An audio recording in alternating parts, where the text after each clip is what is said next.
soldat du combat spirituel qui suit le Christ de Genèse 3:11. Pourquoi vois-tu la paille qui est dans l'œil de ton frère et n'aperçois-tu pas la poutre qui est dans ton œil?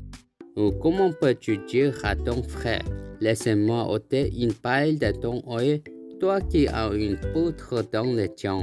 Hypocrite, ôte premièrement la poutre de ton œil, et alors tu verras comment ôter la paille de l'œil de ton frère. Matthieu 7, versets 3 à 5. Dieu est un esprit et doit être adoré en esprit et en vérité.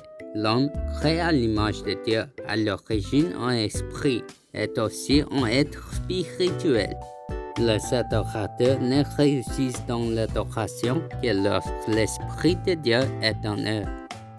Si vous gravez la parole de Dieu dans votre cœur pendant l'adoration, accrochez à la parole et priez dans le combat spirituel, recevrez sûrement la réalisation de la parole du Dieu vivant.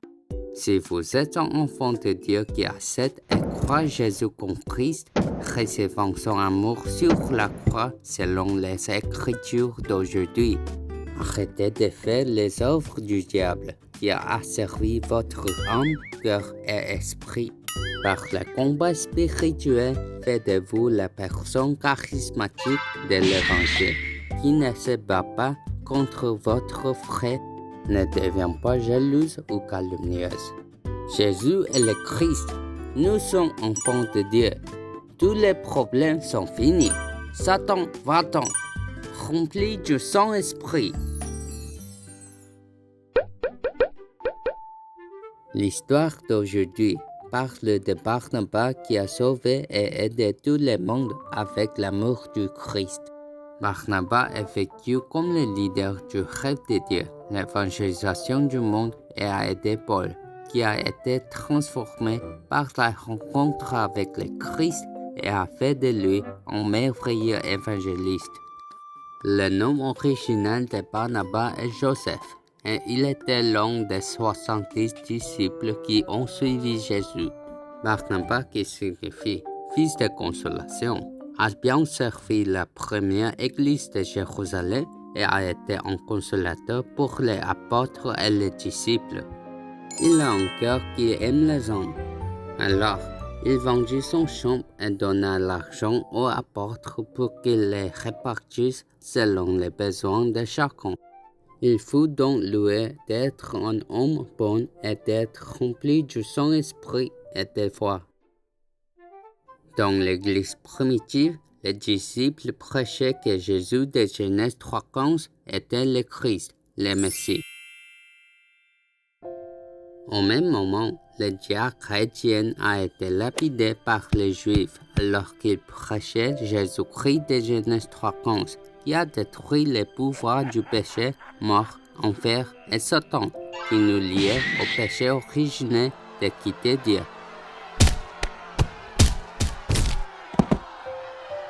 À cet endroit, il y avait un homme nommé Saul, un croyant juif orthodoxe et pharisien qui pensait que l'exécution d'Étienne était justifiée. Saul, qui signifie grand, était le leader qui a envoyé en prison ceux qui croyaient en Jésus. Cependant, après que Saul a trouvé le Christ à Damas, il a changé son nom en Paul, qui signifie petit. Il est devenu le leader de la prédication du Christ. Après, Paul a voulu aller à Jérusalem et sortir avec les disciples de Jésus. Mais quand les disciples de Jésus ont vu Paul, ils ont tous tremblé et ont eu peur, parce que Paul était un persécuteur de ceux qui prêchaient Christ. Pourquoi Paul est-il venu ici? Peut-être à nous arrêter? Allons vite! Lorsque les disciples virent Paul, ils furent effrayés et tentèrent de s'enfuir. Paul dit, après avoir trouvé Christ comme la lumière à Damas, j'ai changé. Mais ils ont tous regardé Paul avec méfiance et n'ont pas cru ce qu'il a dit. Tout de suite, clac, clac. un homme s'est approché et a pris la main de Paul. Cette personne était Barnabas. Dit Paul, j'ai changé depuis que j'ai rencontré le Christ, mais personne ne me croit. Barnabas a répondu, ne vous inquiétez pas, je crois à la révélation de Dieu dont vous parlez. Alors Barnabas, qui était rempli du Saint-Esprit et de foi, vit la grâce de Dieu qui vint à Paul.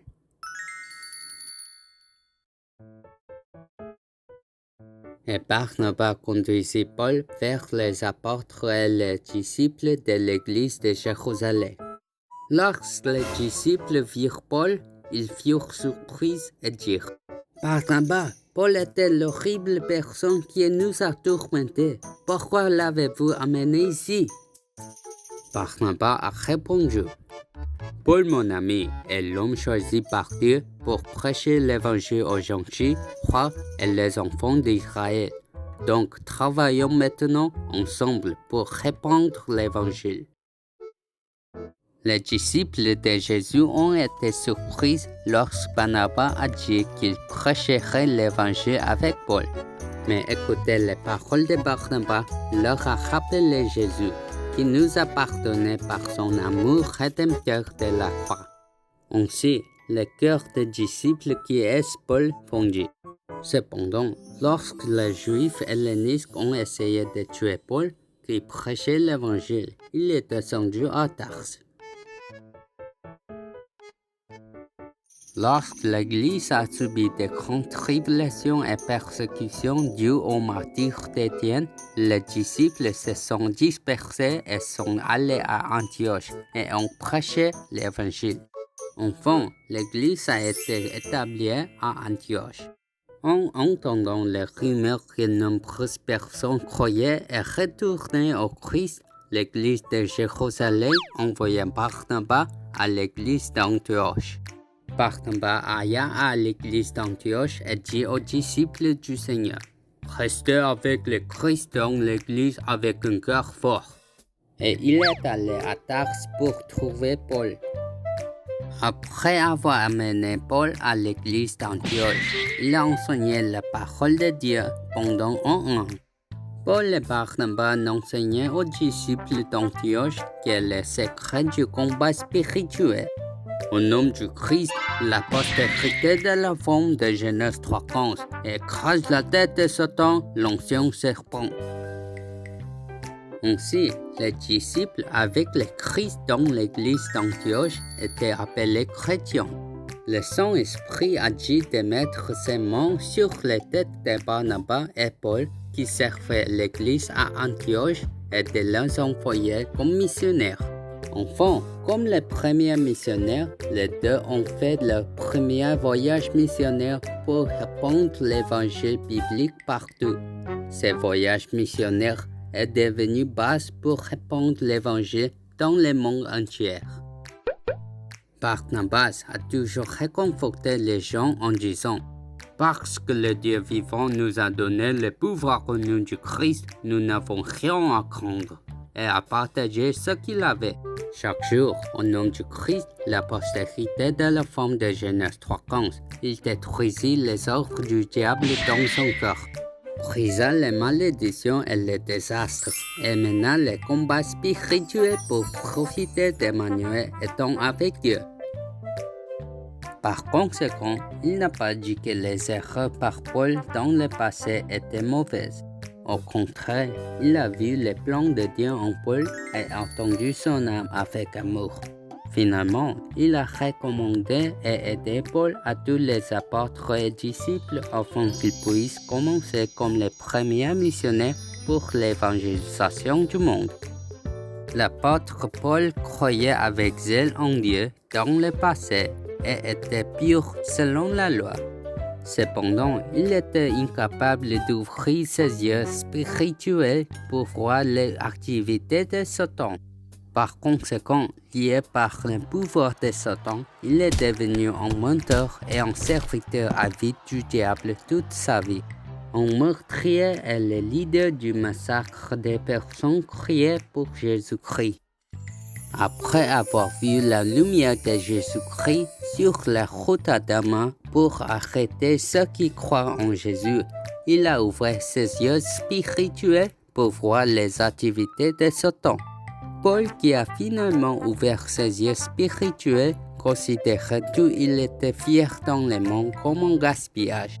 Et au nom du Christ, il a écrasé la tête de Satan, qui suscite la haine parmi les gens, en les faisant parler imprudemment, en détruisant les relations et en créant des ennemis.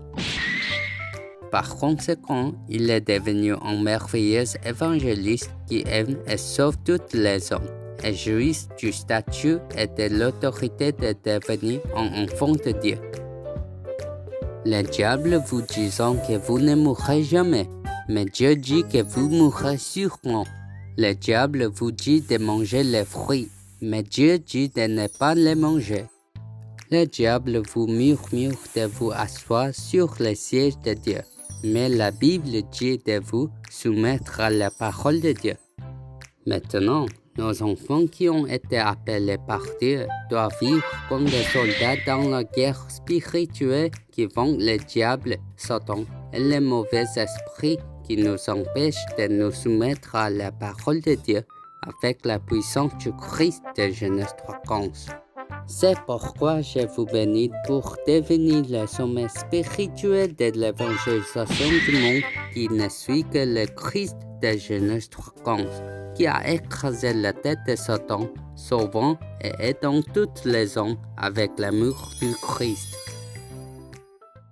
Dieu Tout-Puissant, merci de m'avoir appelé enfant de Dieu, sur la base du royaume de Dieu, l'amour rédempteur de Jésus-Christ sur la croix. Maintenant, permettez-moi de devenir un soldat dans la bataille spirituelle en détruisant les œuvres du diable dans mon corps, chaque jour, au nom du Christ de Genèse 3:15. Et permettez-moi de prier la lumière du Christ à tous les hommes, en restant dans la mémoire de Dieu en tant que sommet spirituel de l'évangélisation du monde. Je prie au nom de Jésus-Christ. Amen.